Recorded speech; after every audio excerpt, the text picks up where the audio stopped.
Well, good afternoon, Detroit, and welcome. Thank you for joining us for the latest Detroit Regional Chamber Town Hall session. We are glad that you are with us. We appreciate your valuable time, and I hope everyone is staying healthy and I hope everyone enjoyed a great weekend with some great Michigan weather out there. So today our guest is Dr. Ken Harris, and before I introduce our friend Ken, let me just do a little bit of housekeeping.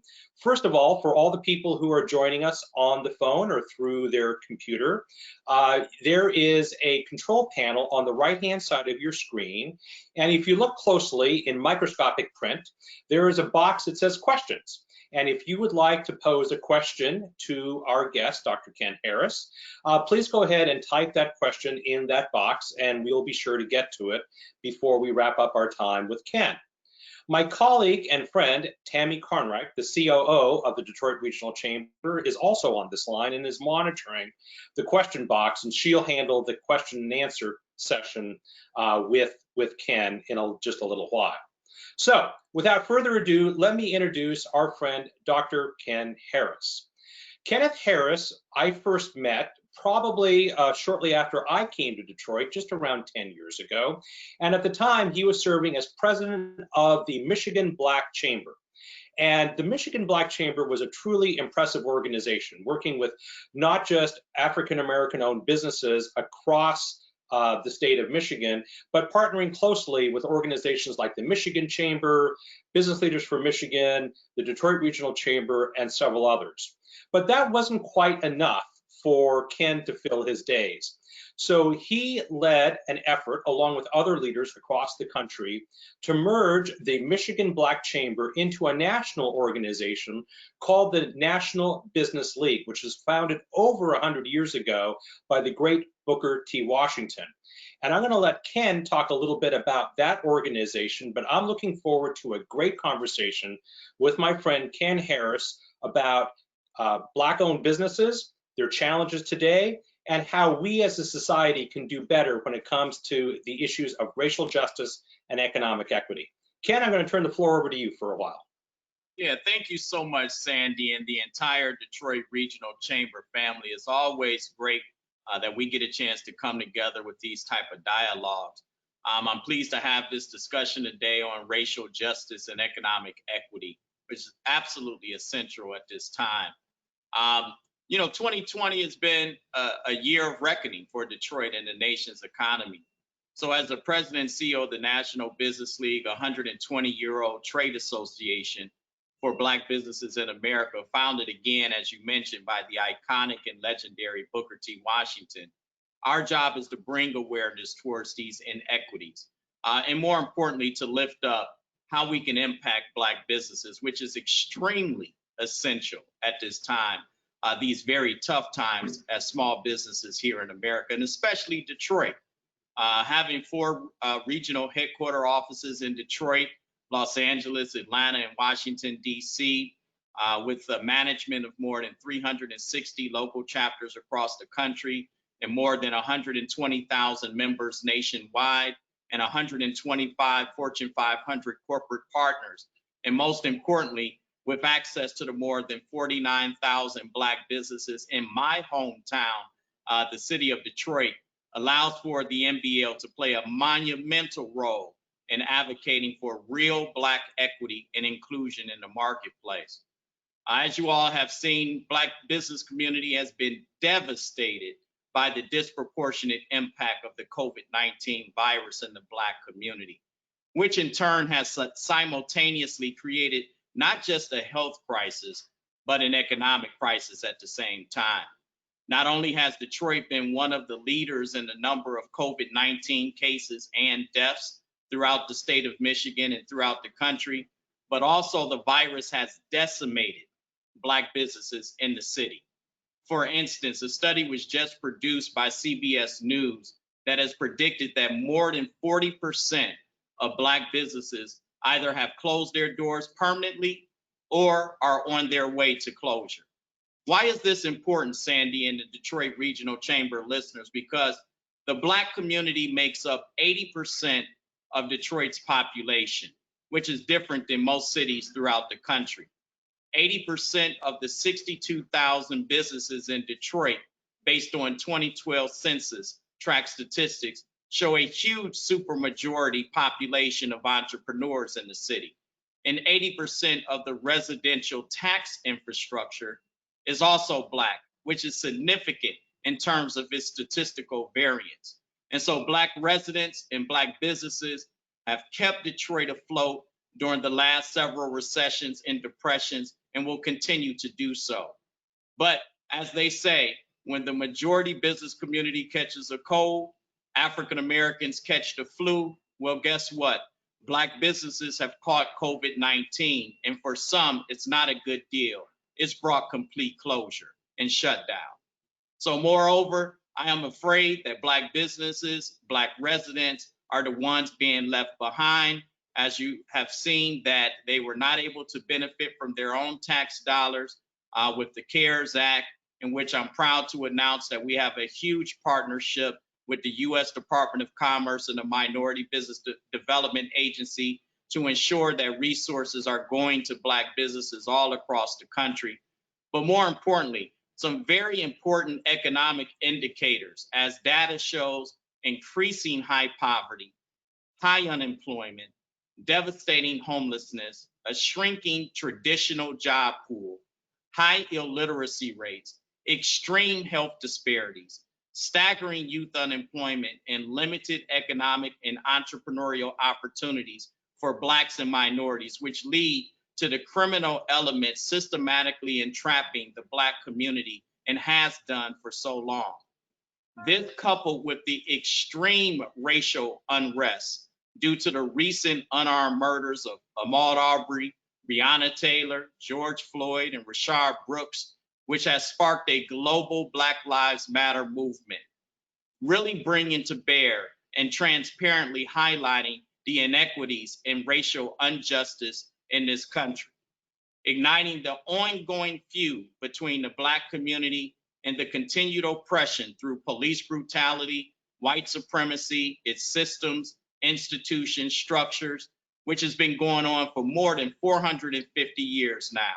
So unfortunately, Sandy, this perpetuates the continued knee on the neck of the economy and Black lives. And truth be told, the right waste, as we already know, is an invented socioeconomic control system that was created by the ruling class elite and backed by policy and a policing doctrine in the late 17th century. So as an idea, the white race never even existed until its prior indoctrination into policy and the fabric of America's perceived democracy, while at the same time being debunked as a biological trait of superiority. This, folks, we have to face. Not only are we dealing with a myth, but we're dealing with a system that is not sustainable over a long time. So let's be honest. There isn't a such thing as race because we're all humans. We derive from the same place, which scientifically has been found in Africa. But as long as society has a census and a caste system based on that race, humanity cannot escape racism's constructed grip on humanity. Until one, the Black problem has been acknowledged to exist. Number two, the problem of the Black race has been repaired. Number three, equitable solutions towards the Black problem have been implemented. And as Black people become more economically free from racial injustice, so shall the rest of society, including the white race. Together, we all have to become a part of what I call the solution revolution and totally dismantle a system that is a detriment to our entire economic progress and the viability of America.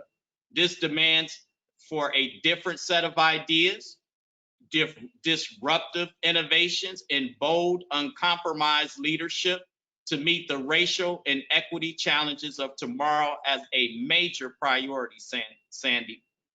Doing the same things over and over again with the same people, with the same mindsets, and expecting a different result is called insanity.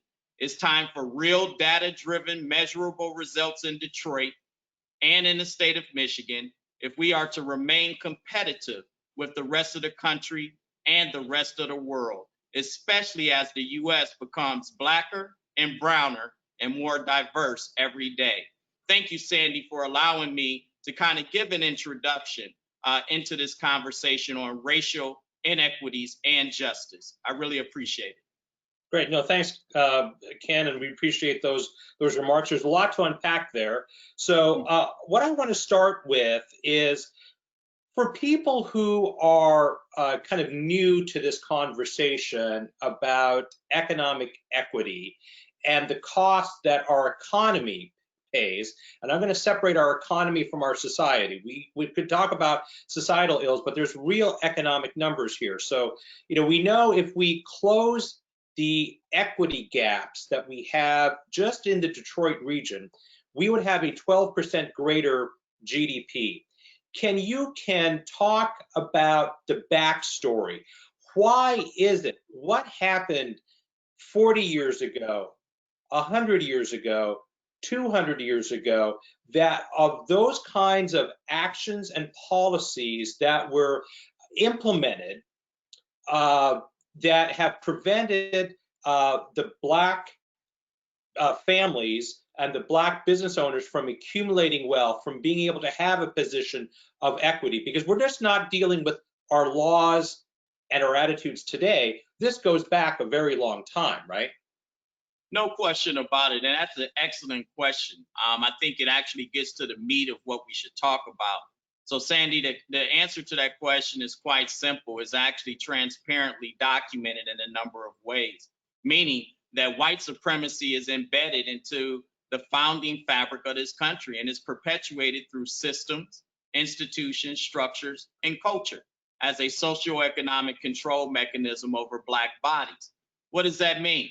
Black people have always, Sandy, wanted to enter the economic mainstream of society, even post-slavery, with no formal education, no wealth, no 40 acres and a mule, which was promised post-slavery.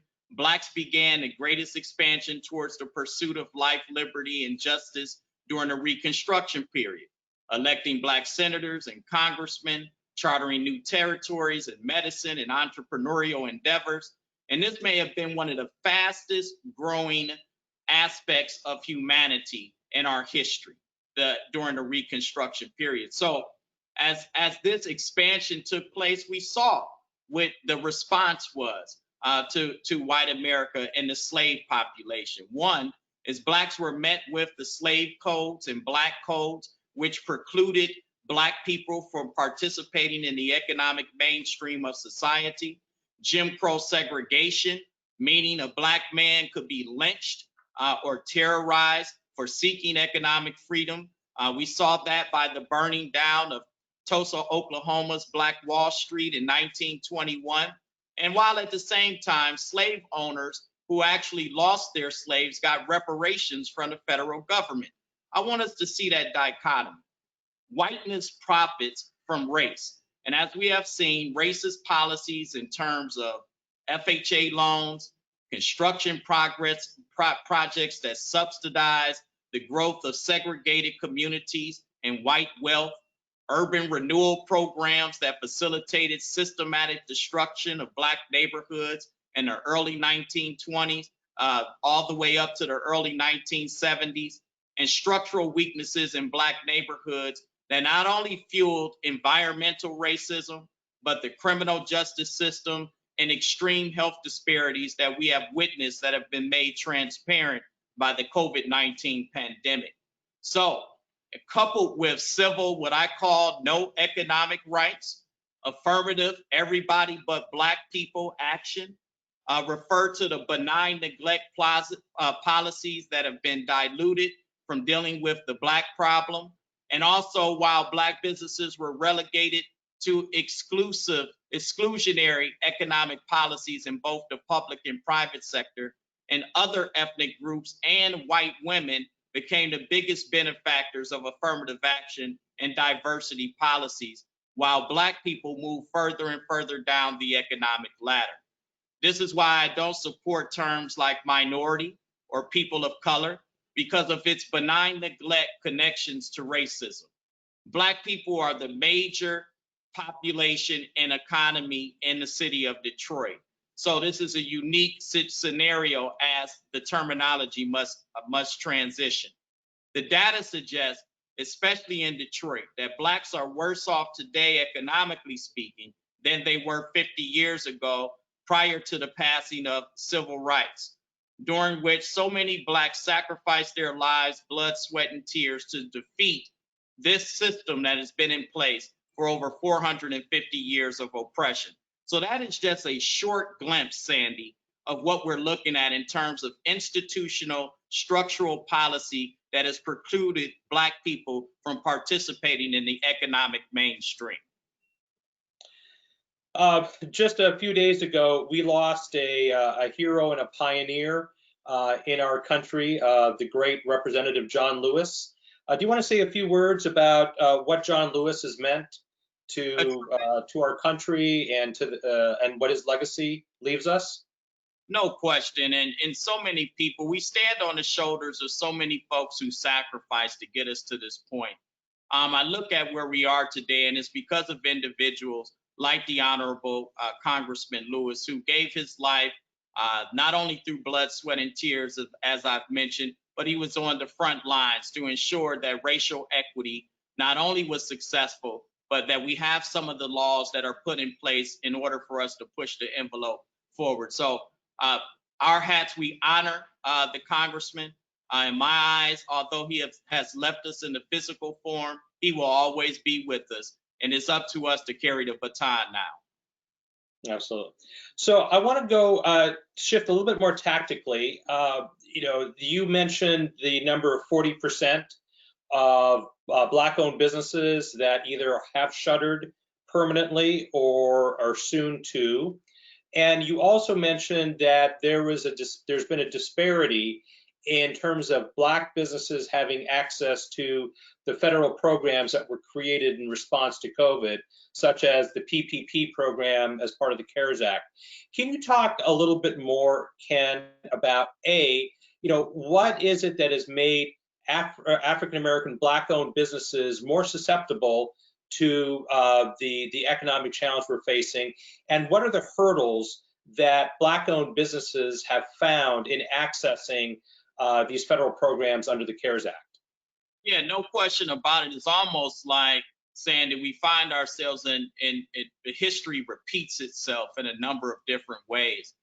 So one, not only again did we see $1 trillion expended into the marketplace, but at the same time, we didn't see a change to how banking and traditional lending was going to connect to small business owners. And so when you see $1 trillion not only expended into the marketplace, and again, these are our tax dollars at work, small business owners' tax dollars at work. The CARES Act, the first round, totally missed small businesses in America, especially if you were between 1 and 10 employees. Secondly, the second CARES Act, which actually designated $60 billion to minority-owned businesses, several weeks later, there's still billions of dollars left in that fund. So when you look at the huge economic disparities, it's not about the disbursement of cash, it's about the barriers to entry for small business owners across America, particularly Black, to be prepared, to be able to apply to receive such funding. So there's the preparedness aspect. And then at the same time, the understanding and the connectivity between our financial infrastructures and our local businesses, which resides in the neighborhoods. There's an extreme disconnect. And there's a historical connotation to this. Blacks have always traditionally not had a good relationship with the financial marketplace. Ever since post-Reconstruction, when the Freedmen's Bureau was created by the federal government, not only was that bank criminalized in terms of how it was shut down, and Black people's money from the Civil War and from other aspects of soldiers who deposited their life earnings found themselves with an empty bank account and robbed of their capital and investment in long-term sustainabilities for generational wealth. And that has transcended over 150 years. Grandma still, Sandy, keeps the money up under the bed. And business owners still keep a wad of cash in a safe in the back of their business. And that is the extreme disconnect between our financial segment. So there's a huge opportunity as we recognize these barriers to entry. We saw that the US federal government, SBA, they've never done a good job in lending to minorities and disadvantaged businesses and Black-owned businesses. So Sandy, when I saw that this amount of money was going through the same process, the same system, where we could almost predict the results, and the results are startling. There's been no access to capital to Black and small businesses. Virtually, I think a study has come out, 90% of Black and small businesses did not receive funding from the stimulus package, which is, I mean, it's devastating when you think about that. And then more importantly, on top of that, businesses aren't prepared. Out of the 2.6 million Black businesses across the country, Sandy, most of them are between 1 and 3 employees. So what does that tell us? That tells us that most small businesses, especially in the city of Detroit, where there's 49,000 Black businesses, 90% of those businesses are sole proprietors, home-based businesses, 1099s, and a majority of them does not have a traditional bank account. So when you think about what we have to do in rebuilding our local economies, it's going to be essential that we connect the dots effectively, that we look at these processes to access capital, and more importantly, if we're going to be successful as the country in the next 20-something years will be majority Black and brown, this is the future consumer. This is the future small business economy. We have to do something now. So Ken, let's take this down to a very practical level. I am sure that we have on the line right now small businesses, just like you're describing, of 1 to 5 employees, many of them Black owned. And if they have yet to access the PPP program, give them some advice as to what are the next 3 things that they should do to ensure that they get access to the funds they're entitled to. Yeah, no question about it. And this is something that I would say to small business owners: don't be frightened by the paperwork. Technical assistance is extremely important. You've seen programs by our local leaders at the Detroit Regional Chamber, the City of Detroit, the Detroit Economic Growth Corporation, the state of Michigan. There are a host of programs, Wayne County, et cetera, who have all put together a consortium of resources to help you navigate this process. So don't be afraid, don't be scared. This is an opportunity for you to connect, for you to engage, for you to work with professionals who understand, one, how to package yourself correctly so that you are bankable and investable. And at the same time, access to capital is going to be critical. Unfortunately, I know a lot of you had to close your doors, are very close. You run out of your cash reserves, but there's still hope. And out of this situation, hopefully will become a more sophisticated and innovative process so that the entire economy benefits. Okay. Well, Ken, I'm going to turn it over to my colleague, Tammy Carnwright, the COO of the Chamber, to ask some questions that are coming in through our chat box. I'll come back in later, but Ken, I think we have a lot more to talk about because you have so much information, and I definitely want to, hopefully after we're done with some Q&A, we can talk about some of the racial justice issues that are permeating the streets of America right now. No question. I'm here for you, Sandy. You know that. All right. So let me turn it over to Tammy. Hello, Ken. So good to see you, and so happy you joined us today. Your remarks were so very relevant, very important at this time that we're dealing with. So it's great just to have such an expert with us today. And we'll go through some of these questions. I know we're not going to get through them all, but we'll get at least to a few of them. But I'm curious, you mentioned early in your remarks about we have to lift up how to impact Black small businesses. Since you are involved across the nation, are there areas of the nation that are doing that better that Detroit could learn from? Well, I think there are models that are out there. Of course, I shouldn't say better or worse. I think we're all aiming towards the same thing. We all want to see sustainable local economies. We all want to see small businesses flourish. We definitely want to see Black and minority-owned firms reach the capacity levels to be able to contribute to the economy effectively. And so, with that being said, of course, I think there's been a lot of press conferences, a lot of announcements. You've had a ton of corporations announcing hundreds of millions of dollars of support to Black equity and inclusion. There's a tremendous, I've been on the phone probably in the last 2 weeks with at least 50 or so Fortune 500 CEOs. And I can tell you from the top, they are all asking, Dr. Harris, what can we do? Right? What are we not doing right? What are the things that we can put in place in terms of our own infrastructure to be more inclusive? We also know that inclusion doesn't mean equity, right? We also don't want to be a charity case or a handout. So we have to get past being these charitable retribution as opposed to creating real equity in the marketplace. And I think that's where we are right now. And so major CEOs are saying, we want to contribute to that equity formation. We think this also helps our bottom line. And most importantly, it helps our organization to look more like the community, right?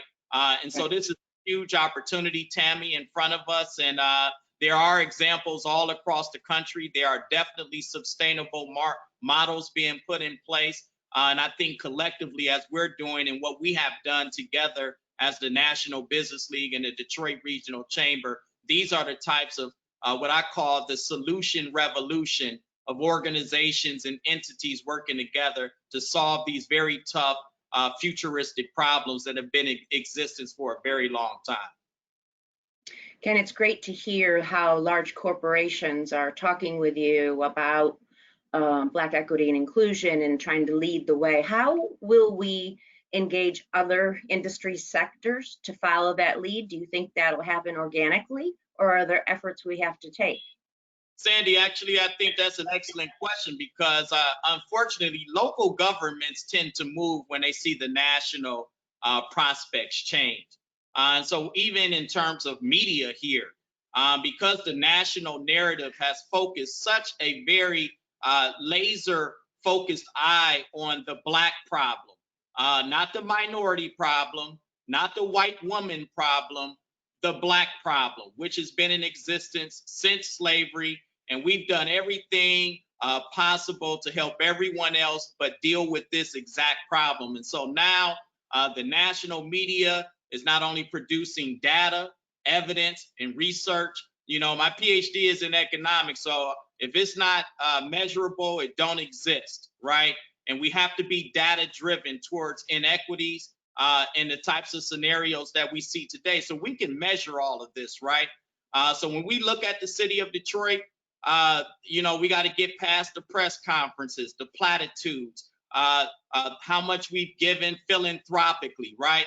We need to really be moving the needle. And I think that national narrative now is starting to force local economies to really pay attention, especially in a city like Detroit, where you have a super majority Black population and a super majority Black population and business infrastructure. And so Detroit has kind of been the bullseye for the New York Times and the Wall Street Journal and all these other places where I've been quoted. You made comment that one of our listeners really was keen to hear more about. You indicated that you do not like the terminology of persons of color. What is the correct terminology that should be used? Black. You know, we have to call it for what it is, right? And when we start dealing with terms like people of color and minority, first of all, Detroit's aren't a minority in Detroit. I mean, Black people are not a minority in Detroit. They're the majority. So that terminology does not fit. Most importantly, As you can see increasingly that the United States of America will become, Tammy, majority Black and brown in the next 20 something years. That's right around the corner, right? So when we think about terms which really come from systemic racism, institutions and structures, benign neglect terms, which means is I'm going to deal with everything but Black people. So right now, I appreciate the national narrative and I appreciate the leadership of the Detroit Regional Chamber, because what we're doing is we're saying we got to go back 150 years to correct this problem, this original sin of this country, which has been there and it's been ignored and been the elephant in the room and no one wants to deal with it. And I'm just proud to see leadership actually trying to tackle this issue. And I think we're going to move the needle this time. And more importantly, you know, I'm proud of the young people who are out in the streets protesting. It's been because of voices in the streets that we've moved this country forward. It was Dr. King and the Civil Rights Movement. It was Stokely Carmichael and Huey P. Newton and Angela Davis with the Black Power Movement. We can go all throughout history and all throughout time, the Renaissance Movement with Dr. W.E.B. Du Bois, Dr. John Henrik Clark, Hubert Harrison. I can go through the list of people who sacrificed their lives so that Black people would gain freedom in this country, the right to vote, and also economic opportunities, right? And so here we are, 450 years later, Tammy, we're still dealing with this issue, which Dr. W.E.B. Du Bois said the issue of the color line, which he meant was dealing with the issue of Black people. And I'm so proud to see that we're finally going to tackle this. Thank you. So we've had a lot of discussion about funding, and I've got a couple of other questions there. But one question that is kind of aligned here, and that is, and I'm sure you're already advocating on this, but what is your take on how Black households will be impacted if the $600 extra a week for Unemployment Insurance Act does not get renewed? It's going to be devastating. You know, when we have high unemployment, Detroit was already high in most of these economic indicators, as I mentioned previously. And so when you have one where at one point in time, we've lost tremendously over the last 50 years, the Black middle class in the city of Detroit, that's had a tremendous impact on the housing market. Again, our small businesses, although you have 80% of the 62,000 small businesses in Detroit that are Black, most of them are not at capacity, scope, and scale. And so they're very fledgling in terms of their infrastructure, and in most cases, not sustainable. And so when it comes to non-traditional job opportunities, I don't know if the local community is prepared for these future jobs. And so we got to have a real unique, innovative shift towards what our future economy looks like, what are the jobs of tomorrow, and more importantly, what are the trades and things that folks who may not necessarily have a college education, how can they transition not to just into trade jobs, but also contractor jobs and vendor jobs that can come from these specializations. We have to think about our future economy together, and a unskilled, in some cases, and underdeveloped workforce that needs to be employed. And entrepreneurship and small business is a #1 way to start that employment process. Okay.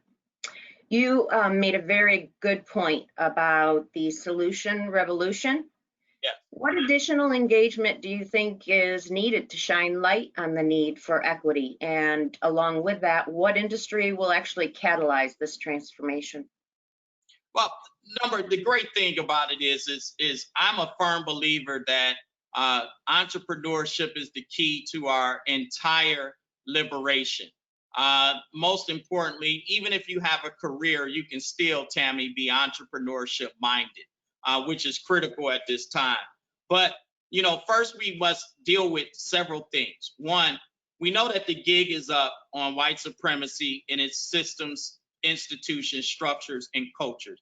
Not only are they this system not sustainable, but we know that this country is not going to be receptive of what it looks like in the future if we don't change these systems. So we have to deal with that. Second, we need to measure the economic impact and progress of Black people post-civil rights and the Detroit Rebellion in 1967. Have we truly moved the needle, Tammy, in terms of racial equity and inclusion over the past 50 years? We need a real measurable study done on that and a complete analysis in several areas of economic progress: poverty, unemployment, entrepreneurial growth and development, education, educational validity, racial makeup of Blacks on boards and in executive leadership roles, contracting and procurement, marketing and advertising, and philanthropic endeavors. Billions of dollars have come from our philanthropic communities. But as I go into the Detroit neighborhood, do I see $1 billion of investment, right? So I think we need to ask some real hard questions at where our money is invested, who is it invested for, and at the end of the day, in the day and age of technology, we can measure this all. We can make it all transparent. And would you rather, Tammy, pay attention to public opinion today or 2 years later? Right. Well, my guess is if such a study is going to be done, I know exactly who's probably going to lead it, and he's on our screen right now. No question. So we had a couple more questions around funding, so let me do my best to try to combine them so that you can respond to both. So I can then turn it back over to Sandy. The first one was, what are your thoughts about the grant loan disparities in Detroit Black-owned restaurants and the hospitality industry? And is there something being done? And then as a follow-up to that, can you talk about the funds your organization received from Comerica Bank and how they will be used to help Black businesses? Yeah, no question about it. I mean, I think everyone's trying, right? You don't know what you don't know, right? And so this COVID pandemic has challenged us to think differently. It has challenged us to go into uncomfortable conversations due to the unarmed murders of these young men, Black young men and women. It's faced into the discord of unrest. But most importantly, it's really moved us into a new area of innovative thinking. And so, one, I have to applaud the efforts that have been made. Have they been successful? Right? That's another question, because in some cases, because of limited resources, you have to choose winners and losers. Right? Yes. Right. People get the grant. The other 2,000 that applied, well, you're left out there to fend for yourselves. And so I think as we move forward with this economy, we really need to create sustainable access to capital programs. We are proud to announce a national partnership, not only with Comerica Bank, but all of the major banks. We're coming out with major access to capital opportunities, but with Comerica in particular, they've committed over $1 million to develop technology that's going to connect Black business owners with capital resources all across the country. CDFIs, MDIs, urban banks, Black banks, additional non-traditional and traditional capital formations, investment, equity, and venture formation. All of that is going to now be made available in a very simplistic way.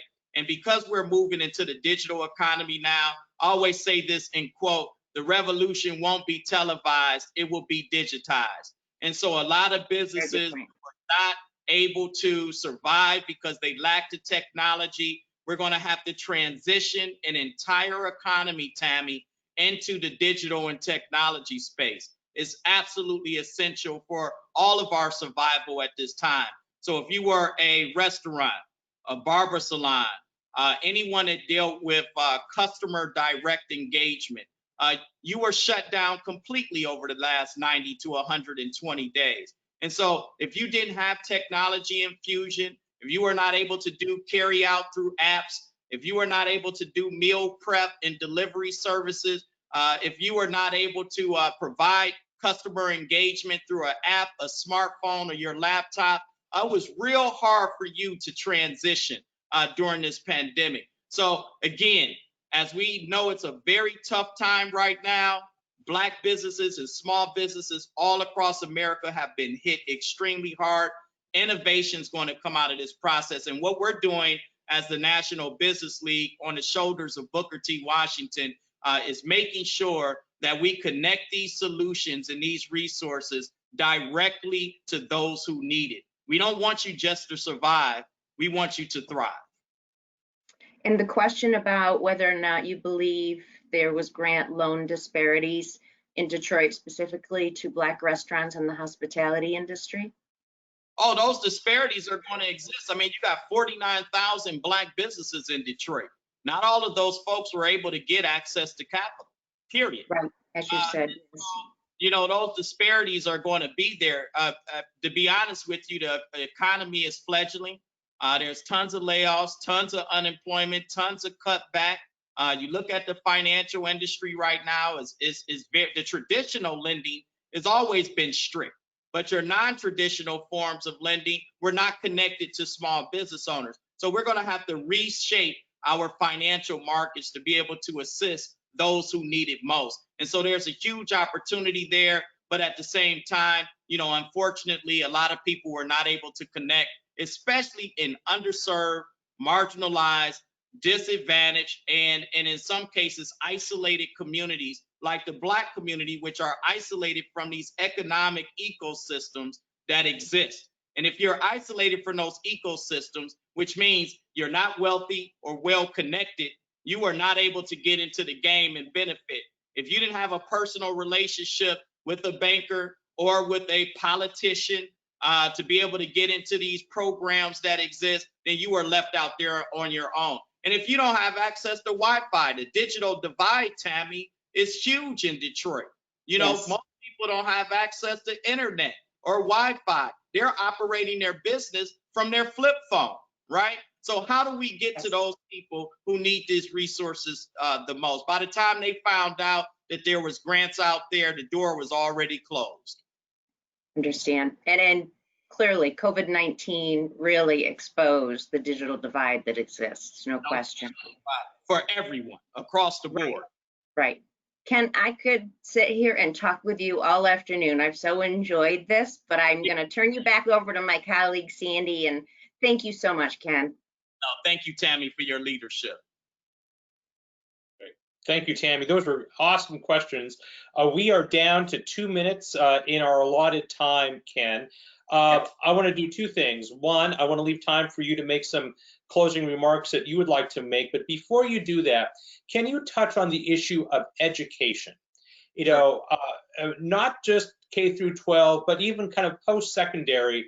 What do we need to do in society, in American society, to use education as a tool, maybe not the only tool, but a tool to help level the playing field and get to a greater degree of economic equity in our country? No question, Sam. I think that's an excellent question. Education, in my opinion, is the key to all people's liberation. And so as much information that we can get in front of people to help them not only perform the type of entrepreneurial endeavors in life, we want to do that. In the city of Detroit, we have to make sure that our education system is not only teaching about how to apply for a job in the future, but how to create a job. And so entrepreneurial programs should be implemented K through 12, trade and licensure types of programs towards opportunities in the professional ranks should be implemented K through 12. And we have to look at alternative forms of education as well. After schooling for entrepreneurship, right? I think this is a huge opportunity for labor and unions to transition to how it once dealt with education in terms of trade and put it into the digital economy. There's huge opportunities in front of us, but if we do not educate our Detroit populace correctly, it's going to be hard to employ these people in the future, especially for the future jobs of tomorrow. Exactly right. Well, I'll just say this: one of the things that really impresses me about you, Ken, is while you were merging the Michigan Black Chamber into the National Business League and creating this merged national organization, you were also getting not just one but two PhDs at Michigan State. So you have walked the talk when it comes to practicing the importance of education. No, thank you so much, Sandy. And again, it's a team effort.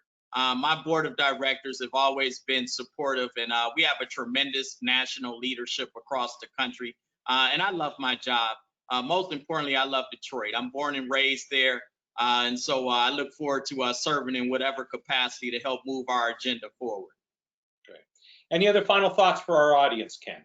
Yeah, I would just like to say, Sandy, you know, today's problems won't be resolved if we don't deal with the race problem. There has to be a different type of leadership approach. One is aware of racism and not ignorant of it. That racism is both ignorant and destructive of its past, and it's exclusionary of its opportunities in the future. And so racial injustice and economic equity have to be a tough conversation had at the top, enforcing measurable results, Sandy, at the bottom. So Detroit should look like its 80% Black community, where Black Detroiters have subsidized and abated white wealth for generations.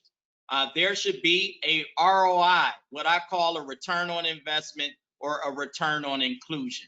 So as we experience the COVID-19 health and economic crisis, many will suffer from its grasp, further expanding Detroit's two narratives, one for whites and the wealthy and well-connected, and another for Blacks trying to survive.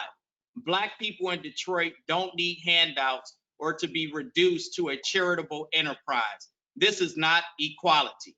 It is time that we rid racism from every contour of society, ensuring that the repair of America's original sin, discontinuing the oppression of Black people at every level of economic life. And what should we do as Detroit leadership? Detroit leadership, rather than be judged by public opinion today or 2 years later, we should do the right thing. So thank you, Sandy and Tammy and the Detroit Regional Chamber, and your absolutely phenomenal leadership over the years that I've known you, and for your leadership in particular to have this discussion, which is much needed. And also at the same time, having this virtual program today during this very tough time where people who need it most can chime in. So thank you so much. And I look forward to working with you, Sandy, in the future. And this is a great time to begin the discussion, but to also implement action. Well, Ken, as I thank you for being so generous with your time and your thought leadership today, I also want to thank our audience for taking their valuable time to be with us today.